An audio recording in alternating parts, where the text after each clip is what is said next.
Before we start this episode, I wanted to tell you that if you're looking for free dog training courses, you can take the Victoria Stilwell Academy's most popular free course, Building Your Dog's Confidence, right now by going to vsdogtrainingacademy.com.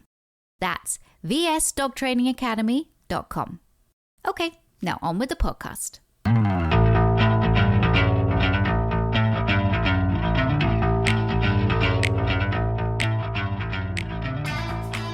The podcast might be sounding a little bit strange today, and that's because I am in a different location, but that doesn't matter because I still get to talk to my next guest. Have you ever wondered if your dog is in pain? Have you seen behavioral changes that might indicate that, but actually just behavior change? No change in your dog's physical appearance or what your dog is doing in a, air quotes, physical way. It could be because your dog is in some kind of pain and discomfort, but how do you know? Now, this has been a hot topic. It's been a hot topic a lot here on the Positively podcast, and it's a hot topic in the dog training industry because especially for trainers like us and like me who see dogs that are or do have different complex behaviors, let's say they are showing aggressive response, it's the first thing I go to is the dog uncomfortable or in some kind of pain? So I am really happy to say that my next guest is Yaz Porritt. She is from Yorkshire Pooches Therapy, and they provide holistic therapies for dogs in Yorkshire and, thank goodness, internationally. She specializes in pain management and species-appropriate nutrition. I want to ask you a lot about that as well. Yeah. And you're a Mauritia, so you have to tell me how I pronounce this. Mauritia massage therapist and applied herbal choices consultant. So you specialize in natural canine health. Yes. And you do some wonderful things. So I'm going to start there and say welcome, Yaz, to the podcast. I'm so glad you're here because I know that we have a lot of people that are concerned. Mm-hmm.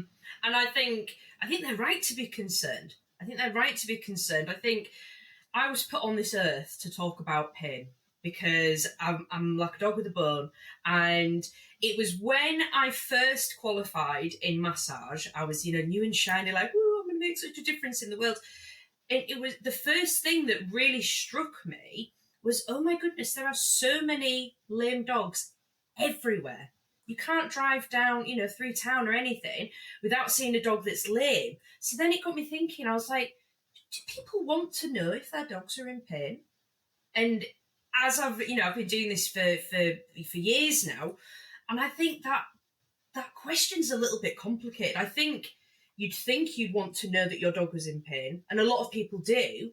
So for me, in my job, when people don't want to know that their dog's in pain, it's like they go la la la la la and kind of like put their the head in the sand. It's unpicking why that behaviour's there, because at the end of the day, as pet guardians, we've got a duty of care to provide a safe and as much as possible a pain-free life to our dogs. And I think with our dogs, when we describe pain, so me and you, if we were talking about pain, I said, oh, I've got an absolute stinking headache. You could have the exact same physical experience, but you could describe it as a migraine. If you go to the doctors and you say, oh, I've got a little bit of tummy ache, what are they going to ask you? They're going to ask you, okay, when does it happen? Is it certain times of the day that it happens? Is it a sharp pain? Is it a dull pain? Can you see any patterns to it? We use a lot of language when we're expressing our pain, and that's between humans. Our dogs do not have that capability. So it's our job or my job to help translate. I'm a translator of how behaviours and the way that a dog moves can indicate that they're actually painful. Like if you give me any behaviour, I will rattle a case out of the back of my head, then I'll go, yeah, it was this, and we went on to have a diagnosis of XYZ. Pain it's not just a physical experience, it's an emotional experience as well. But I'll pump the brakes there because otherwise you'll just be sat there waiting for me to take breath. No, I love it. I have to say I had a headache yesterday, quite a bit. I woke up with it, and I get headaches it's quite common. Mm-hmm. I need to drink more water, but I do. And I think it's also eye stuff as well. But I just felt pretty moody throughout the day. I couldn't shake it. I was working. I had to get on and do things. And it just really made me feel grouchy. Yeah. And 100%. it was uncomfortable and I didn't really want to eat that much.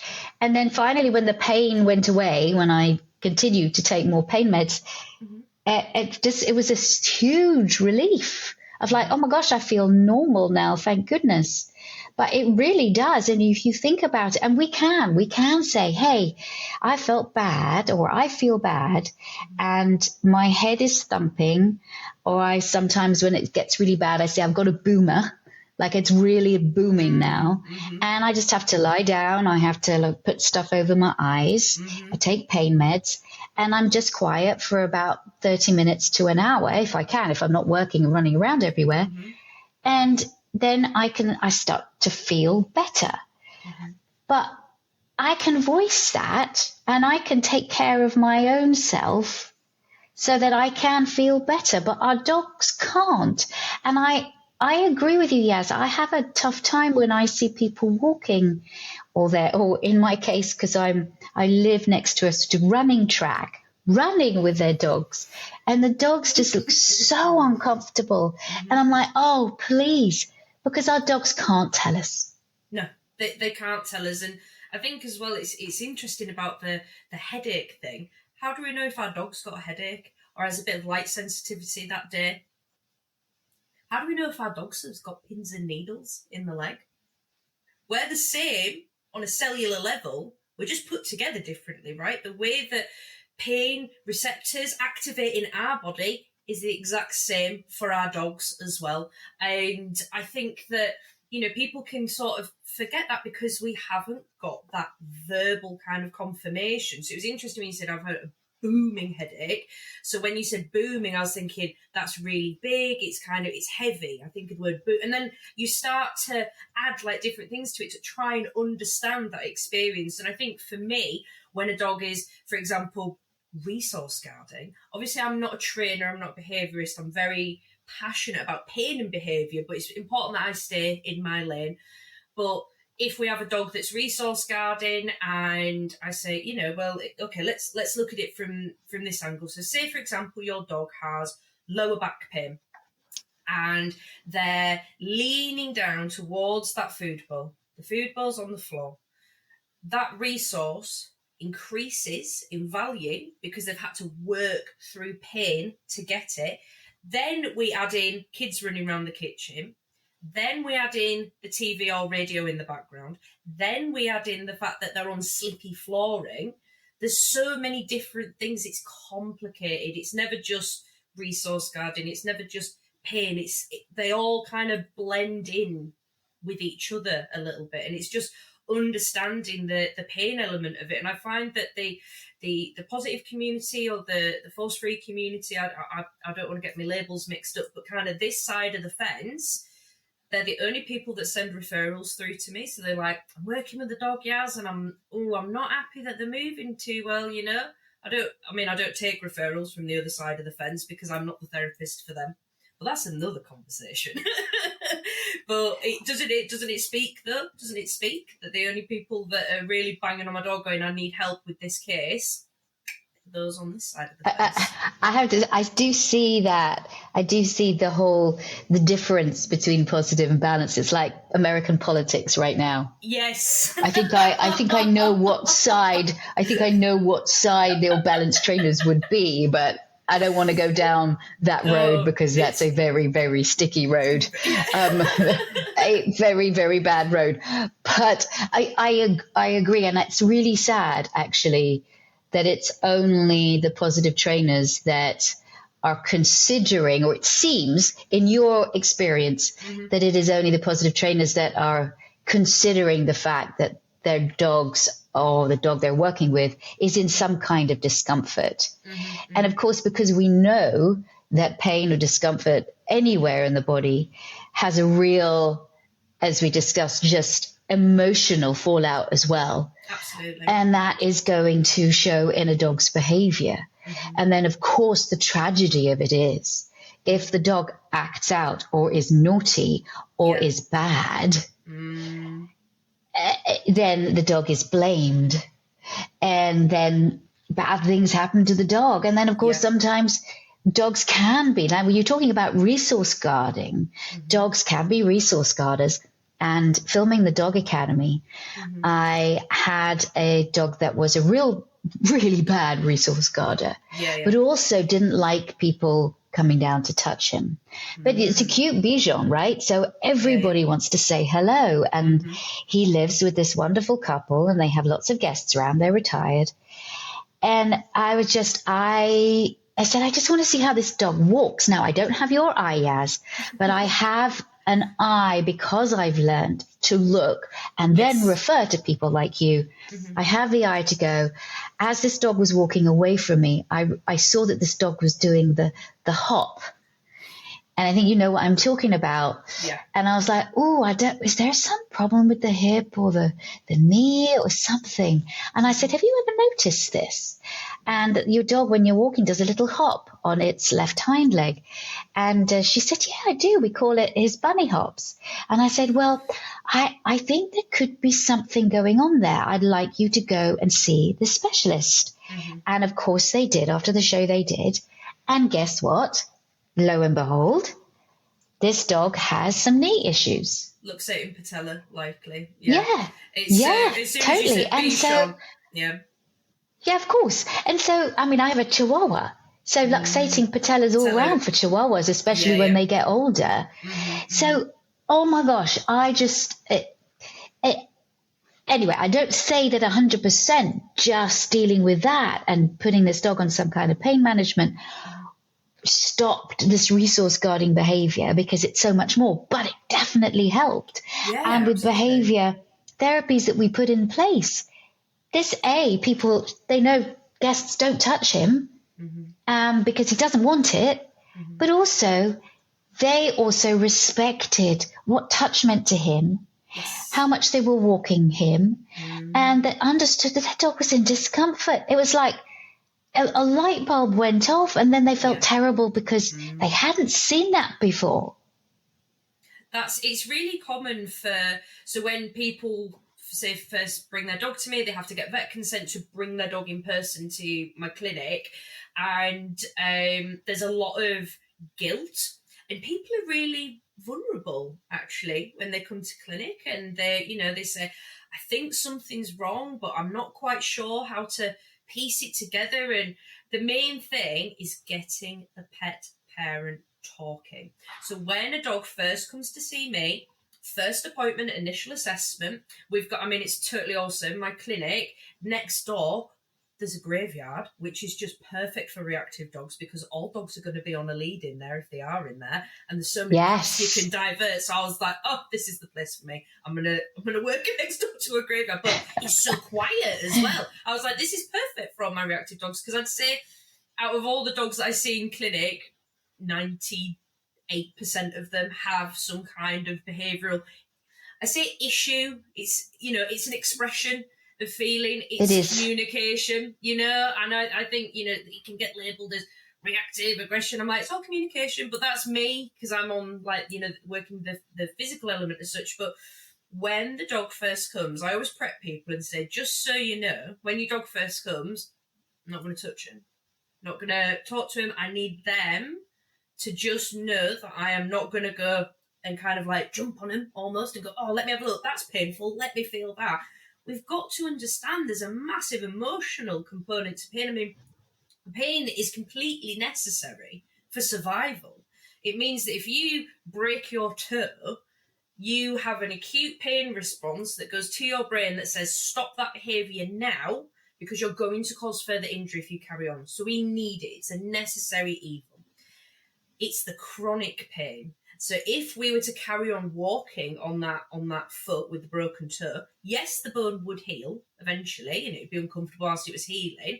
But because you've never managed that acute pain in that first instance, it then slips into chronic pain, which then can turn into lower back pain because you've altered your gait.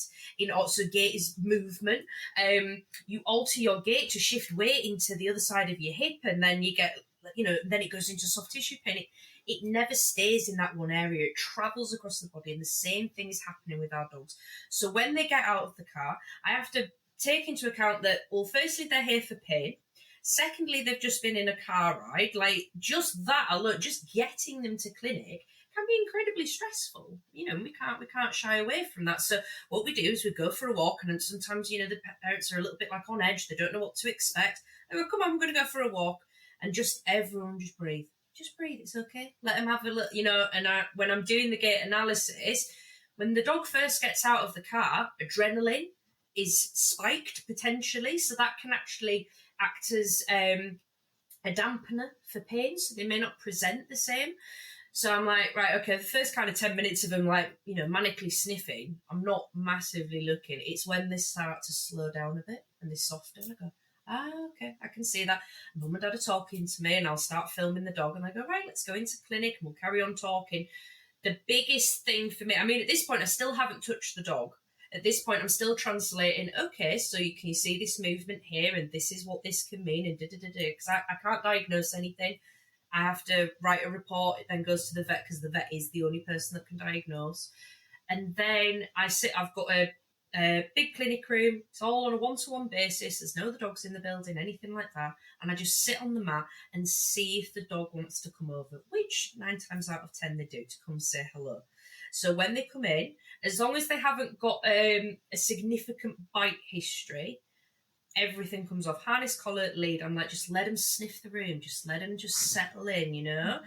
And then they go, oh, actually, I'll come over here, and I might give them a little tickle, and they go, all right, okay, I'm just going to go over there and process and then come back. So it can be quite a slow, steady process, but when it gets to, say, 3 sessions down the line, that dog knows I respect the boundaries that they've put in place.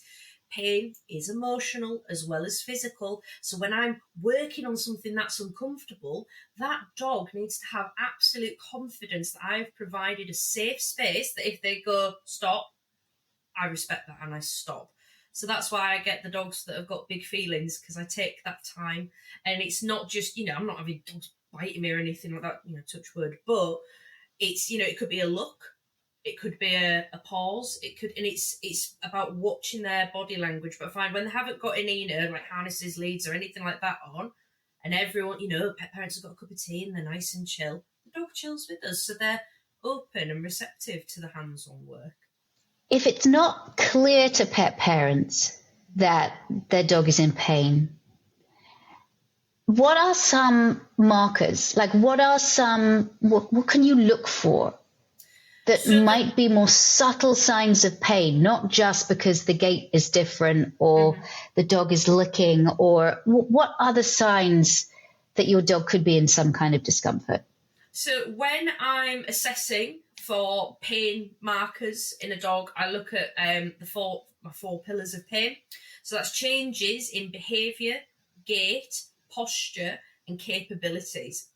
The first 2, so behaviour and gait, are going to be the ones that you see more quickly. So behaviour-wise, we could have a big one for me is noise sensitivity. So new noise sensitivity. It is normal if, you know, you say you have a puppy and you're in the kitchen and you accidentally drop a pan, that puppy goes, what was that? That's a normal response. You know, we're not, you know, creating little robots. They're allowed to have feelings and react to certain situations. It's when we have new noise sensitivity, traffic reactivity as well is another one. So the way that I explain this is, have you ever heard of something called fascia? Yes. Okay, I'm obsessed with fascia. This is your whistle-stop tour. So fascia is the cling film of the body. It holds your internal organs in place. It's a big communication network throughout the whole body, and it's got 3 roles. So one of the roles is it's reporting pain to the brain. So that means it picks up pressure, so the difference between a poke and a push, and whether or not I need to invoke a response to remove myself from that situation. Another one's temperature. So if I put my hand under running water, my fascia forms part of that communication network that says, that's warm, keep your hand there, or that's scalding hot, and what does it do? Invokes a reaction. So pain, it's a big, big, big one for pain. Another thing that it does is it creates our dog's sense of space, so their proprioceptive kind of bubble. So you'll know this when you've had your bad headaches and you have to just go into a room and even someone just kind of peeking around the door going, do you want anything? You're like, no, because your bubble has increased massively to take up all four corners of the room because it's a protective mechanism. You're going, no, this bubble needs to be a lot bigger. And the same thing is happening with the dogs, okay? So imagine you have a dog that has sciatica, really, really nasty nerve pain, okay? And they're in a flare-up, but they were excited to go for a walk, so they went out for a walk, and they start walking along, and then a big truck goes past, or a really loud motorbike, right? And the dog jumps. What happens when we jump and we're in pain? It increases that pain, and the dog goes, that was really painful. Who did that? That truck did. Et voila, we have some traffic reactivity. Obviously, it's a lot more complicated than that, but that's one common thing that I see. Gait abnormalities. So if you were to look at the way that a dog weight bears, they carry 60% of their weight in the fore and 40% of their weight in the hind. If you look at, oh my days, what's his name? Dr. Daryl Millis, he's like the godfather of rehab, okay? He's like one of my absolute idols. He says for us to spot forelimb lameness with the naked eye, the dog has to be at least 20% lame before we can see it. At least 20% lame. How crazy is that? Wow. Okay? That's crazy. That is crazy. So the forelimb lameness is tricky to spot, but this one thing, if you ever see a dog nodding their head whilst they are moving, that's kind of like one of the warm-up signs to tell you that dog's got forelimb lameness. So say that they're lame in the left fore, they will be walking and nodding their head towards the right in an attempt to alleviate pressure from that side. So it's not often, unless we've got a really, bad trauma, that we'll see a dog go lame on the forelimb, but on their hind limb, you'll see them go lame a lot easier because they only carry 40% of their weight in the hind. So for me, even if your dog stood on a nettle and they've gone lame, you go, what are you doing? It's just a nettle. That's still a pain experience. When you see these videos on social media, it's with pugs having their nails cut and they're screaming. Oh, and gosh. Like, screaming. They're screaming. So funny. So funny. And I'm like, this is really, what planet are we on that we think that is actually hilarious? There's so many other things we could do, like those fantastic scratch boards, where you put the treat in and then they kind of like, can we not do that? And like, oh, they're just dramatic, they're just a wimp. No, they're not actually. That's kind of one of my big bugbears, is that I've never met a dog that's a wimp. I've never met a dog that's a drama queen or whatever you want to call it. It's all an expression. Even a memory of pain can still be painful. And one way to kind of evoke that in people is to talk about the dentist. So if you go, oh, actually, yeah. Oh, gosh. Yeah, you just, okay. Okay, Ooh. And doesn't that create a full body response? I'm terrified Yes, it of does. the dentist. I'm terrified of the dentist. I have to be sedated to go to the dentist. I'm a nightmare. And it's not the dentist I'm afraid of. It's the fear of pain. The fear of pain is so much, because I had a filling done when I was a kid with no anaesthetic. And I remembered the pain, and I was asking her to stop, and she was like, no, we're nearly done. And that's now stuck with me, and I'm 32. So what about our dogs, who maybe have gone to the groomers and they've had their nails cut and they've caught the quick, and they, what it's like, and it bleeds a lot, doesn't it?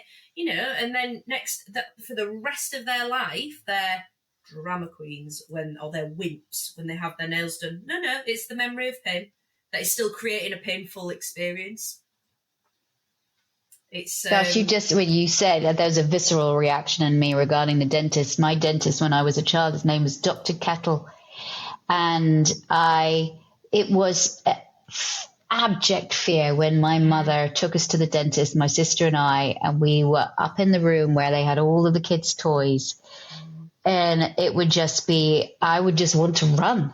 Yeah. I had this, I just wanted to run. And there was Wimbledon Common right next door, because it was in Wimbledon Village, and I just wanted to, and I thought about all I need to do is run down these stairs, run out the door, run across the road, and then I'm on the common, and then I can run away. It's all I could think. So my flight response was really taking over. Anyway, Dr. Kettle, he was a nice man. He had big yellow tombstone teeth, and I always wondered, why are you a dentist? Why are your teeth so yellow? But I do remember that and then he'd have this thing, and he'd say wet and windy, and he'd put this. I guess it's the thing that puts water in and then sucks the thing out. But I also had a filling, and I had a couple of fillings when I was little, and I think that's what caused my fear, because rather like you, there wasn't pain meds then. And I'm talking a lot longer. I'm talking about add another 20 years to that. And it was just a terrifying experience. So now when I go to the dentist, I have a great dentist. Yeah. And I don't have to be sedated because they are so good, but I still hate it. And I will always make it early in the morning so that I can sleep, get up, go, and then it'll be done. Otherwise, I'll be worrying about it all day. So that has come and is still stuck with me years later, 14 years later, because of what I experienced. So you're right. Yeah. Why? And this is the thing, Yaz, this kind of just gets me. Why is it just, we can understand the human experience, but why is it so hard when it comes to dogs? And why are we using labels like, oh, she's a drama queen? Why are we laughing at these pugs screaming when they're having their nails done? Why are we doing that? Why is it's so unbelievable to people that actually their dogs could be responding because they are in supreme discomfort? Yeah, I think it's really difficult, isn't it? I'm currently on at the moment writing my second book, and one of the things that I've just started focusing on is, I can never say the word, anthropomorphism. Yes, anthropomorphism, yep. There you go, you say it a lot better than me. But I've been thinking about this scale of anthropomorphism within pet ownership or guardianship. So you have, we have the pet parents that, they work 9 to 5, come home, walk the dog, feed the dog, sit in front of the telly. They love their dogs and they provide what they need, but it doesn't really kind of go above that, like the thought of enrichment. It's like, Then you have the people in the middle who, incorporate their dog's emotional needs, and they want to provide them a really good life and enrichment and things like that. And you've got those in the middle. Then you've got the people that are filming their dogs in distress because they're like, oh, what are they like? What are they like? Or they're taking their dogs to like doggy birthday parties with bouncy castles and stuff. So it's this big kind of scale. And I don't know why people find it funny, especially with the time of year, it's Halloween and people are kind of putting dress up stuff on it. And that's not to say that all dogs are going to absolutely hate it. I think it's very much on an individual basis. But, we kind of, do you think people would stop and think, actually that pug screaming, having their nails done, they're not having a nice time. Why is this funny? I don't know. But then if you look at, I went to a fantastic lecture. I cannot remember the name of the lecturer, and she looked at, she specialised in narcissism in pet ownership. Whoa! I cannot remember her name. Remind me to send you her name. She was absolutely phenomenal. I'd like to have her on the podcast. Goodness me! Oh my God, absolutely phenomenal. And she was explaining about why people do these things and film their dogs to put on social media, and is there an element of narcissism in there? And oh my days, absolutely incredible. But I think there's elements of that. It's all, everything's multi-layered, isn't it, when it comes to why are people filming their dogs in pain? It's like the dogs that are lame that are copying their owners. I don't know if you've seen that. I'm like, I've seen that. I've seen that. Oh yeah, dog. I just saw that the other. I've seen it and there's this one. It looks more like it was like a sight hound or something, and it's the guy has hurt his leg, and then the dog is limping for sympathy, but he's not. He's fine anyway. Yeah. What the F is that all about? We got to take a short break, but we will be back because I do want to talk about my dog's pain diary and a whole host of other things. So we'll be back in a minute with Yaz. Are you a dog behavior geek like me? Join me for my absolute favourite weekend of the year, the 2025 Dog Behaviour Conference. If you've attended before, you know how special the DBC is. And if you've never joined us for this amazing 3-day online event, it's truly a one-of-a-kind gathering of like-minded dog geeks, pet pros, trainers, and animal advocates from all over the world. Registration is now open at dogbehaviorconference.com, and the virtual live conference takes place on April the 4th to the 6th. And discounted early bird seats are on sale now through January. Your registration gives you access to all 3 days of the conference online, as well as the ability to replay all of the presentations and live Q&As from the conference for up to 1 year as much as you like. Our list of speakers for the DBC are truly amazing. Carmelita Uftaheidi, Amber Batson, Irit Bloom, Tom Candy, Sarah Fisher, Andrew Hale, Sindor Pangal, Joe Pay, Julia Robertson, Zazie Todd, Nikki Tudge, and of course, myself. So, reserve your spot today at dogbehaviorconference.com. That's dogbehaviorconference.com. I'll see you there. I am loving this conversation we are having now. Oh gosh, such great nuggets of information. Yes, you have to. Next year, you've got to come and speak at the Dog Behavior Conference because people need to hear. Yeah, 100%. And I'm inviting you on this podcast because I absolutely love your approach. And I love the fact that, you are so passionate about the work you do. You have this My Dog's Pain Diary, and we met at Crufts, and You came to me and you showed me this great diary, and I still have it. It is great, and it really helps people take a look at their dog's pain and write it down, or just it's almost like journaling, so you can get a better picture of what pain looks like. For your dog. How did you come up with that idea for your dog? Yeah. So, it started, obviously I was running my clinic, Yorkshire Pooches, busy clinic, lots of different dogs, different cases, a lot of arthritis, but all of it was pain. And I found that I was saying, right, okay, you need to go back to the vet, you need to have a pain medication review, then we need to see if it's working. And I was finding I was writing on scraps of paper, like, okay, we know that, Fido pulls on his lead when he's uncomfortable. Okay, so this is going to be one of our markers of behaviour. And we know that sometimes when he's uncomfortable and the weather's dropped, that he hesitates before he gets in the car. That's another marker. And I was just finding I was writing it down and I thought, I need to make something tangible. So for me, I'm like, I call it a sparkly brain, and I'll flip from one thing to another. If someone says to me, you need to go and print this out, or you need to go and do this, I'll be like, oh yeah. I'll have all the best intentions in the world, and I won't do it because I'll find 20 other things to go and do instead, right? So I wanted something tangible. I wanted something that, you could have in the kitchen, and, it goes with you to the vets, because I always find that, this happens to me as well. When I go into the vets, I can forget I know what I'm there for, but I can be so busy trying to manage my dog's emotional experience in the vet that I'm not able to effectively communicate. What we have to do is help our vets, give them a little bit of a leg up, right?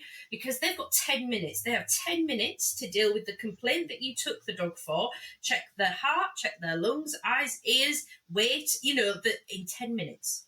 It's like a pressure cooker, right? And they might have, had some really tough cases to deal with before then. They might be a little bit emotionally checked out, compassion fatigue. It happens. That's a whole other conversation. But if you go in and say, right, I've tracked how my dog's done on this NSAID, so non-steroidal drug, and these are the changes. So at the back of the Your Dog's Pain Diary, it's almost like a summary page.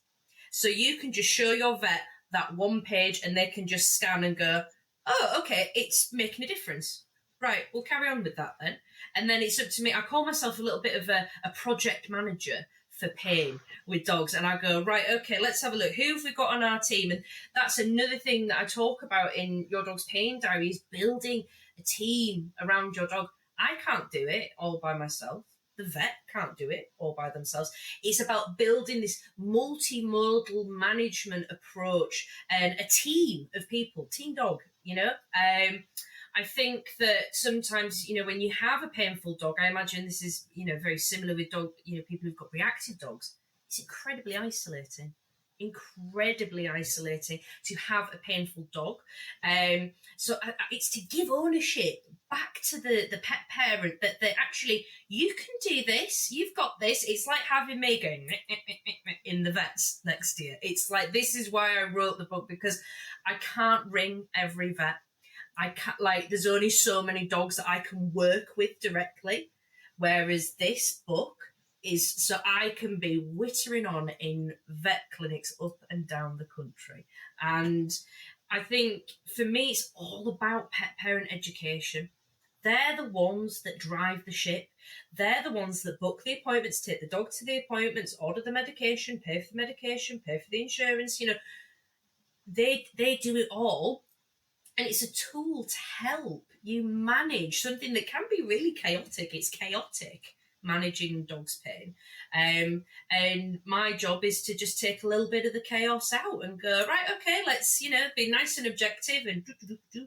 And that's kind of why I wrote the book. It started off, first it was going to be a booklet, and then I just couldn't stop talking. And I was like, oh, actually, I need to put that in, and top tip, and I was like, right, this, you're going to have to just pump the brakes a little bit. Let's get this out into the world. My publishers have been fantastic. 5M Publishing, they've got this one, and then I'm on with my second one at the moment, which is going to be more of a book as opposed to a working diary. It's going to be like a bolt-on for the diary, just to explain to people a little bit more about why I make the recommendations that I make and why I talk about dogs having feelings, and looking at the science behind it as well. I love research. I love research. And I love studying as well. I've just gone back to university and I've started a degree in biomedical science because I want to know more. I mean, it's going to take me 6 years to complete it part-time. But you're doing it. Oh yeah, absolutely. I'm stubborn as anything, so I will finish it. But it's gonna you will do it. I will, absolutely. So the nutrition part of it, oh wow, okay, I'd like to focus on that. Yes. And this always causes big feelings in people too when you start to talk about nutrition. And in fact, when we started It's Me or the Dog 20 years ago now, 20 years, it's our 20th anniversary. That one of the things I was really hot on there was nutrition for dogs, because at that time, really, there was just so much junk out there for dogs to eat.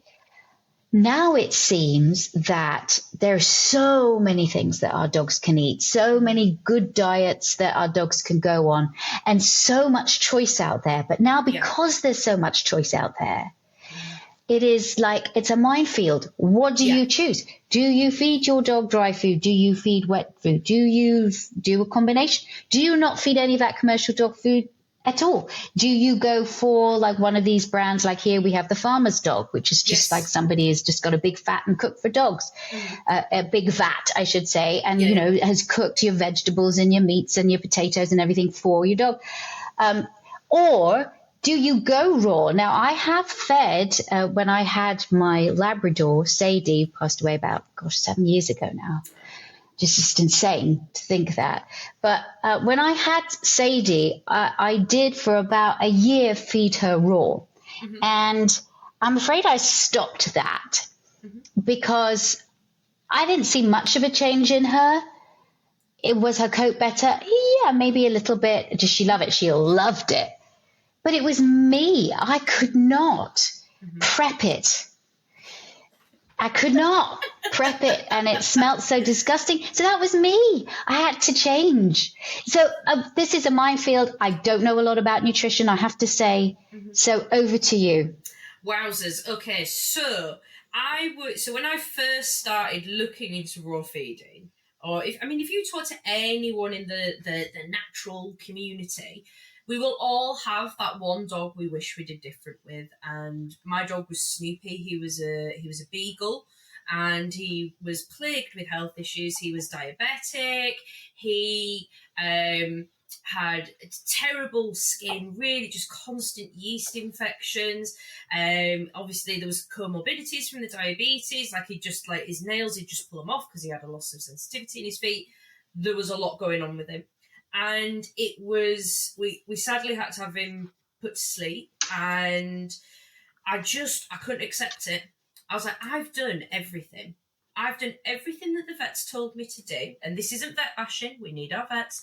But I did everything. I fed the prescription food as I was told to. The only thing he was allowed was carrots as well. And I still lost him prematurely, 10 years old. I couldn't accept it. So I just buried my head in research. I was like, there's got to be, I've missed something here. And the thing that I missed was feeding a species-appropriate diet. How on earth is a diabetic dog ever going to be able to manage their diabetes effectively when they are eating a carbohydrate-based diet? What is carbohydrates? If you break it down, it's sugar.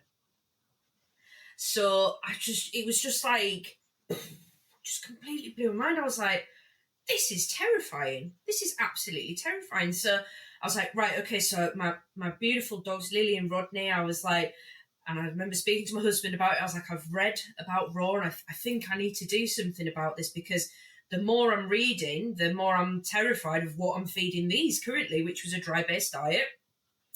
And I swapped them onto raw, and I was absolutely terrified. I was like, oh my days, I'm doing the right thing. Are they going to die of salmonella or E. coli poisoning, something? And you know what? I've been raw feeding now for years, and you just have to kind of get into the flow of it. Now, when I first started raw feeding, it was raw or nothing. If you're not going to feed raw, I don't want to talk to you. You're not my people. And actually, it was when I went on to study academically canine nutrition that I realised that it's not raw or nothing, actually. That our dogs can benefit from complex carbohydrates in the diet. So there was a fantastic study done by Anna Bjorn Heimann at Dogs Risk in Helsinki. She's like one of my heroes in like the natural community. And her research showed that if we change 20% of what the dog's food bowl looks like, we can see the positive health benefits. So it's not all or nothing. There's like these myths that you can't mix raw and kibble. Yes, you can. Who made that up? Of course you can. Don't be daft. So with one of my dogs, Lily, she's been raw fed for ages, and she started to have some anal gland problems, and I put her on cooked, and the anal gland problems are okay, because for her and her anatomy, she needed more complex carbohydrates, and that's okay. So she's fed a cooked diet. I've got my dog Rodney. I can feed him anything raw. He's absolutely fine. He's got a pretty bomb-proof stomach and skin and the lot. He's fine. I've got another dog, Peggy. She's my Romanian rescue, and she can't have high veg content. She can't have any veg content. So, I mean, all three of them are on different foods, but I'm like, works for us. They're my kids. Of course, I'll do whatever I need to do. But I think sometimes it can almost get a little bit political, a little bit tribal when we start talking about feeding, like, ferociously. And I'm like, do you know what? Like, we can't demonize people who don't want to feed raw. If we look at if we go back to, say, I think it was the 60s or the 70s when commercial dog food started to be prepared, we look at that and we look at what that's done to the lifespan of our dogs. We look at the obesity rates in our dogs. We look at the cancer rate in our dogs. It's gone up, right? But it doesn't mean that you're not doing the best if you can't feed full raw. Absolutely not.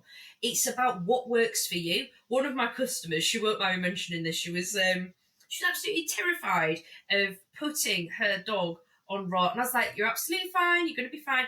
And off she went and got her raw, and she got tripe.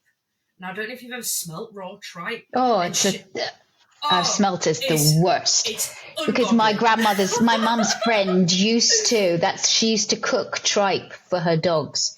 And no, she was this very posh lady, very wealthy in this huge, massive manor house. And she drove like a battered car. She would go, I don't know why I'm going with this. I have to tell you about this one. She'd drive a car, and then she would go on Wimbledon Common with her rubbish sack, as it were, and her little poker stick, and pick up rubbish from the common. Now, this is a woman who was so wealthy and lived in such humongous house, had all the money in the world, yet that she went on the common looking like, and then picked up rubbish. But she cooked tripe for her dogs. So there's this beautiful house stinking once a week of tripe. And I remember going in there as a child, and I mean, her dogs were they were the best looked after dogs ever. Yeah. But it was the most disgusting smell I've ever smelled. It's horrific. It's awful. And I've been a raw feeder for it, and still, and this customer, she was like, yes, I can't do this. I was like, what have you bought? Well, tripe and chicken. I said, right, just hold your horses there. I said, right, let's do a swap. I'll take the tripe off you. Let's do a swap. And she can raw feed now. But again, because there's so much on the raw market now, there's lots of different textures and packaging. In the UK, there's, you can get chunky minces, you can get minces that you have to defrost in a Tupperware because it might leak. And the thought of that, some people, it makes them want to be sick. Whereas with other people, it's cheap. I'll bang it in. I mean, I could really talk about nutrition and the raw industry as a whole, because I think that it's, with it being political and with it being tribal, I think it scares people off. I think people get so kind of passionate about it that it frightens people. They're like, oh my God, it's too complicated. I need a spreadsheet. What? No, you don't. You don't need a spreadsheet to feed your kids. Why do you need a spreadsheet to feed your dog? But then there's the other side of that, where people are going to the supermarket and buying chicken wings and feeding it to the dogs, and then nothing else. And they go, oh yeah, they're raw fed. Yeah, but come on, would you feed your child a cheese sandwich for breakfast, lunch, and dinner? Right.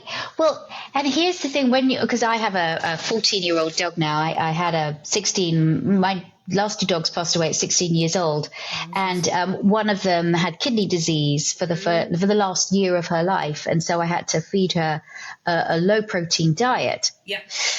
And then now my elderly Chihuahua, who's 14, is also showing some kidney damage, and I've been told to go on a low protein diet. So the food that has been suggested to me to feed on this low protein diet, my dog, and I've tried them all, my dog looks at it and goes, yeah, you got to be joking. I am not eating that. Now, she's Chihuahua. She's a fussy eater anyway. She's like, yeah, that is absolutely disgusting. That is disgusting. I'm not eating it.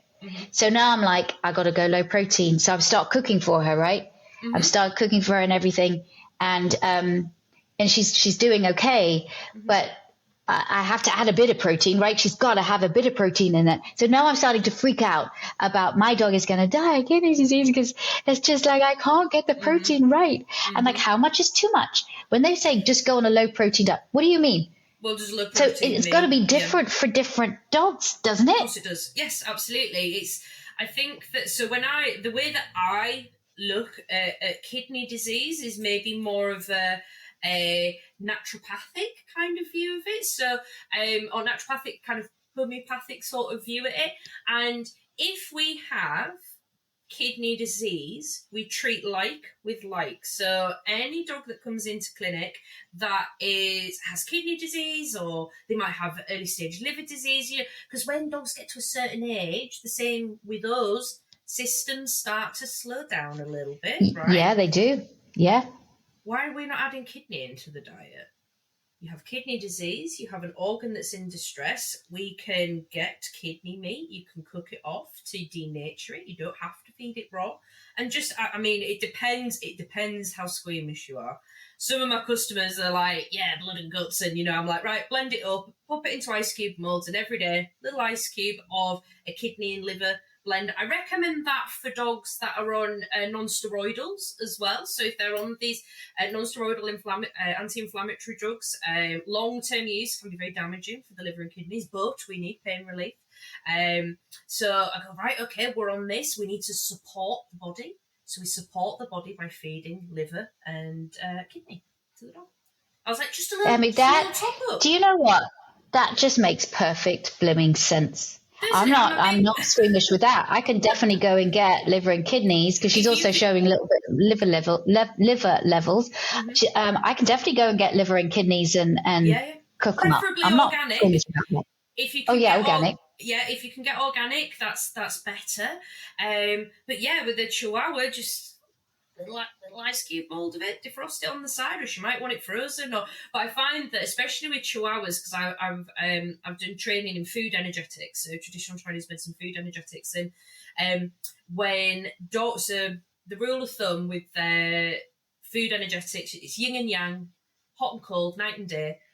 When they're younger, they're hot, they're puppies and they're hot and they're fizzy and they're running around, But as they get older, they get colder. So sometimes they don't like the texture of raw because raw has to be frozen and then it's defrosted. So just be mindful of that. So if you pop it out and she goes, I'm not putting that ice cube in my mouth, what are you talking about? She might want it defrosted. So if you cook it, it means that you can ping it in the microwave for 30 seconds or whatever. It's defrosted, a little bit warm, so she'll, nummy, and then she eats it. Yeah, I'd need to do that definitely for her. I know her well. I'd need to do that. I need to do it. We have to finish because we're to time, but this is why you need to come speak at the Dog Behavior Conference 2026. Absolutely. And this is, I've got so much to ask you. I'm not even halfway through my questions for you. That's me. Okay. I mean, you have given me such a great piece of advice. My vet didn't say that. She just said, go for a protein. Here's a couple of cans of these things. This is low protein. This is low protein. and then I don't know. Yeah. I deal with, I can't, the nutrition part, I'm going to leave to the experts and I'm going to leave. Okay. I'm going to try it. I'm going to try it, Yaz. I really am. I'm excited about that now. It's so super easy. I'm such a big fan of just keeping it simple. Why are we overcomplicating it? If we were, oh my days, if I started talking about herbs and kidney disease, oh God, we'll be here for another 2 hours. Oh gosh. Okay, well then we're going to have to do another podcast. We're going to have to do another podcast next year to talk about that. Oh my gosh. Yaz, thank you so much for joining me. I knew when I met you, I was like, this woman's a game changer. She's a game changer. Where do people, because you do gait analysis, you're not just Yorkshire, you are international. Yes. You do a lot of online consultations. Mm-hmm. If people want to, and I think people are going to call you, because if people want more information, how do they get in contact with you?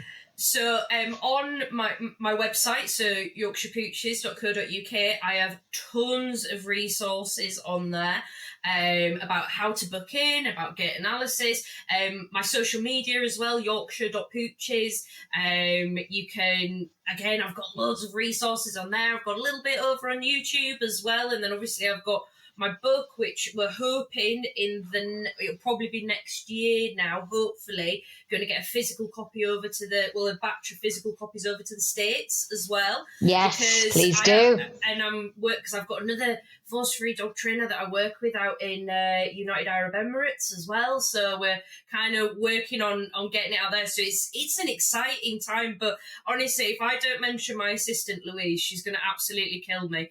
I never would have come over and said anything to you at Crufts if she hadn't have physically pushed me to go, go and show your book. I went, oh, she won't want to know about my book. She won't. And she went, go over and talk. So thank you, Louise. She's good. Thank you, Louise. Thank you, Louise. No, you really, I mean, you totally got it, because I just was like, I have to speak more to this woman. Thank you so much for coming on the podcast, Yaz. A load of really important and fascinating information. I definitely want to get you back on here again. And that's it, folks, for this week. I look forward to seeing you all again on another podcast. Take care. Thanks for tuning in to Victoria Stilwell's Positively podcast. For Victoria's online dog training courses, more information, and helpful dog training tips, visit Victoria's official website at positively.com. Get connected on Facebook, Instagram, and other social media as Victoria Stilwell, and follow her on Twitter at Victoria S. Learn to become a professional dog trainer with the Victoria Stilwell Academy at vsdogtrainingacademy.com.